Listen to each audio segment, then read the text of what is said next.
Estou aqui para mais uma aula de biologia e o assunto de hoje é o grupo das angiospermas. Vocês sabem, angiospermas é aquele vegetal que apresenta as características mais evoluídas de todas as demais plantas. Nas angiospermas nós vamos encontrar uma raiz, o caule, o fruto, a flor e a semente.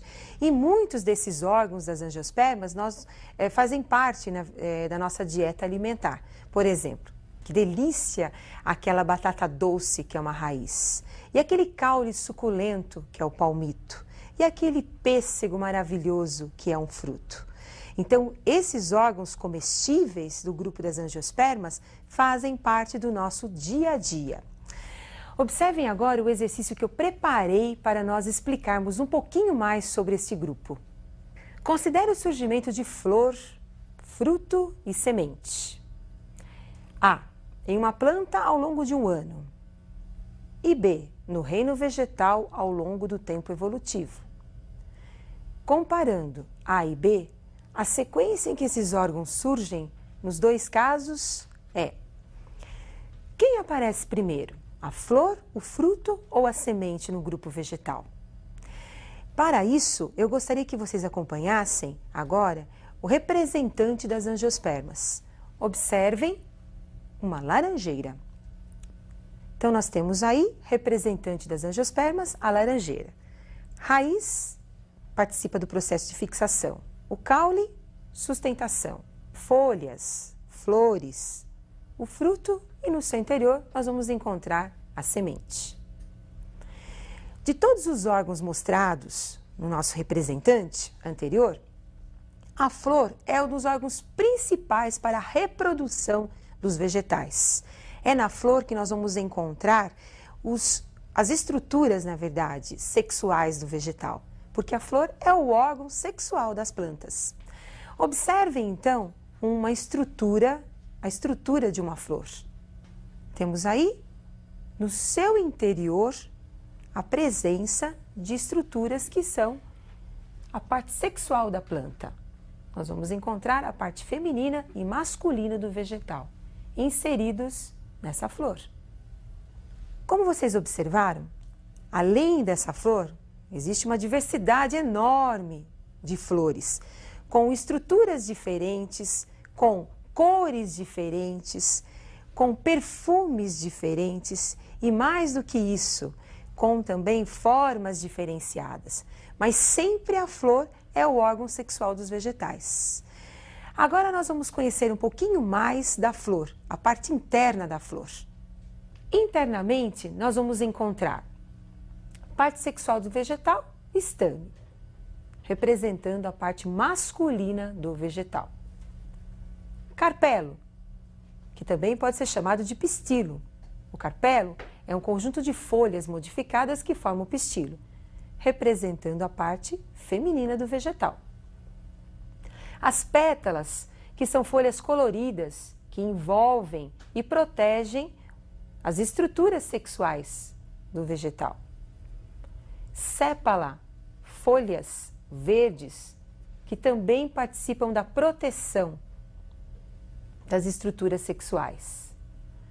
Receptáculo floral, onde nós vamos encontrar as estruturas sexuais inseridas no interior da flor. E o pedúnculo floral sustentando as estruturas sexuais.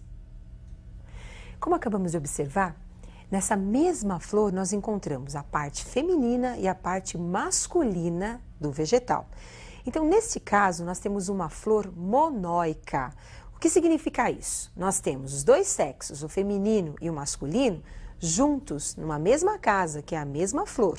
Então, nesse caso, nós temos a flor monóica. Poderemos encontrar posteriormente flores dioicas, onde nós vamos ter os sexos separados.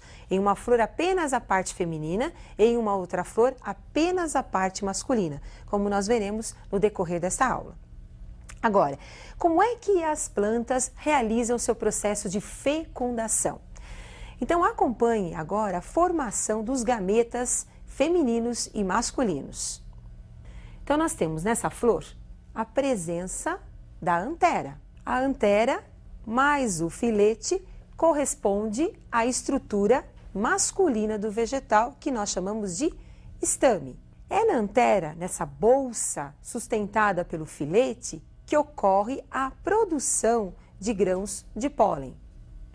Em seguida, vocês estão observando agora o estilete, que serve para a ligação do estigma até o ovário. O ovário, essa porção mais dilatada, no seu interior nós encontramos o óvulo dos vegetais. E é no seu interior que nós vamos ter o gameta feminino sendo produzido. Observem agora os grãos de pólen. Esses grãos de pólen foram produzidos pela antera, caem na região pegajosa do estigma e ocorre o crescimento de um tubo até atingir o óvulo. Essa região do óvulo, envolvendo o óvulo, nós temos aí as membranas que permite a entrada do gameta masculino. Sustentando a parte feminina e masculina, nós temos aí o pedúnculo.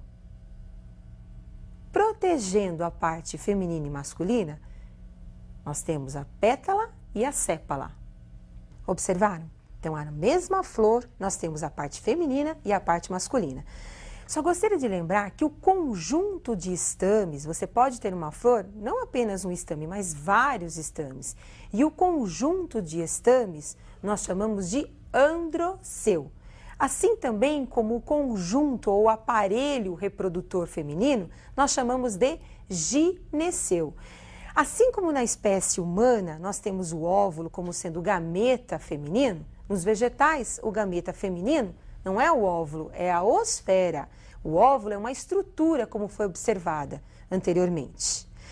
Agora acompanhe a fecundação, o desenvolvimento do tubo polínico até o processo de formação do embrião.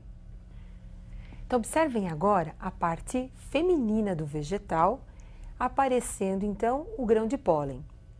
Então os grãos de pólen chegam até a parte feminina trazidos ou pelo vento, ou por um animal, ou mesmo pela água.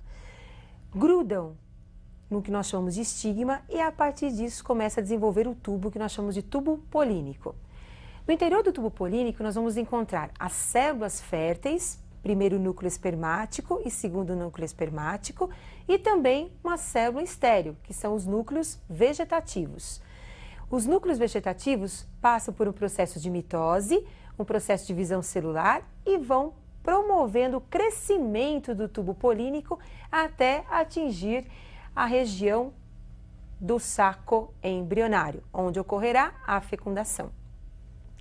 No saco embrionário, nós vamos encontrar os núcleos polares, que são células férteis, e vamos encontrar também o gameta feminino dos vegetais, que é a osfera.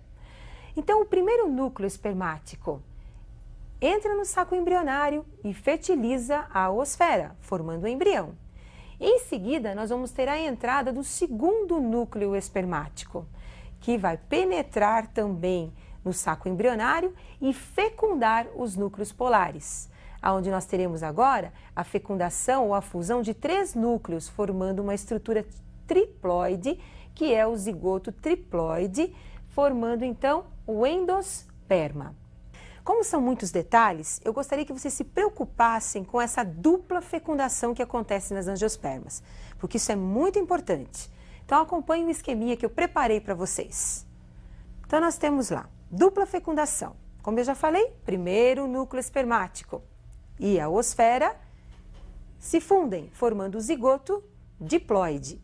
Esse zigoto é o embrião, que vai estar na semente, protegido pela semente, envolvido pela semente. Em seguida, a próxima fecundação, nós temos o segundo núcleo espermático, mais os 2 núcleos polares se fundindo, formando o zigoto 3N, triploide. Lembrando que o zigoto triploide vai formar o endosperma, tecido responsável pela nutrição do embrião.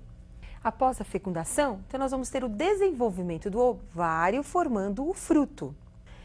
Os frutos formados a partir do ovário, nós podemos encontrar várias sementes no seu interior, porque a semente vem de um embrião. Então nós podemos ter vários óvulos, onde nós teremos várias fecundações, vários embriões e várias sementes no mesmo fruto. Agora, todo fruto é comestível? Nós temos vários frutos que fazem parte da nossa dieta e que têm uma importância muito grande em termos de vitaminas, em termos de sais minerais. E um deles eu separei para vocês observarem a formação do fruto, que é muito interessante, que é o coco da Bahia. Então observe como é que é formado o coco da Bahia. Então nós temos o embrião, o zigoto, que foi fecundado pelo núcleo espermático e mais a oosfera, ali, centrado no fruto. Temos toda essa porção interna, que é o endosperma, e a água que vai proteger aí o embrião juntamente com o endosperma. Então, a parte comestível do coco da Bahia é o endosperma, uma região rica em nutrientes. E agora nós vamos para a resolução do exercício. Observem comigo agora como é que ficou a resposta do exercício inicial.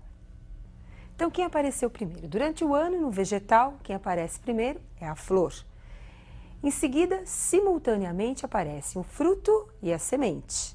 Lembrando que a semente, a origem, é a partir da fecundação do óvulo. E o fruto, a sua origem, é a partir do desenvolvimento do ovário. E na evolução dos vegetais, quem apareceu primeiro? Então, nós temos o aparecimento da semente, em seguida a flor e, posteriormente, o fruto.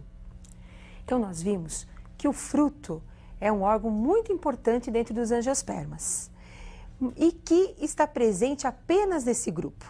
Agora, um detalhe que vocês também devem lembrar é que muitas vezes nós ingerimos na nossa dieta alimentar muitos frutos e que nem imaginamos que são frutos verdadeiros, como é, por exemplo, o caso do pepino, da azeitona, do tomate, que são exemplos de frutos verdadeiros. Apresentam sementes diversas e são frutos. Mas no caso da maçã, você imagina que está comendo a maçã, aquela parte branca, comestível da maçã. Mas na verdade você está ingerindo um pseudo-fruto da maçã. Porque o fruto verdadeiro é aquela parte mais escura, que fica na região interna da maçã. E é lá que nós vamos encontrar a semente. Lembrando que a semente envolve sempre o embrião. Bom, espero que vocês tenham aprendido um pouquinho sobre as características principais das angiospermas e também da fecundação. Lembrando sempre da importância dos frutos na nossa dieta alimentar. E eu aguardo vocês para a nossa próxima aula.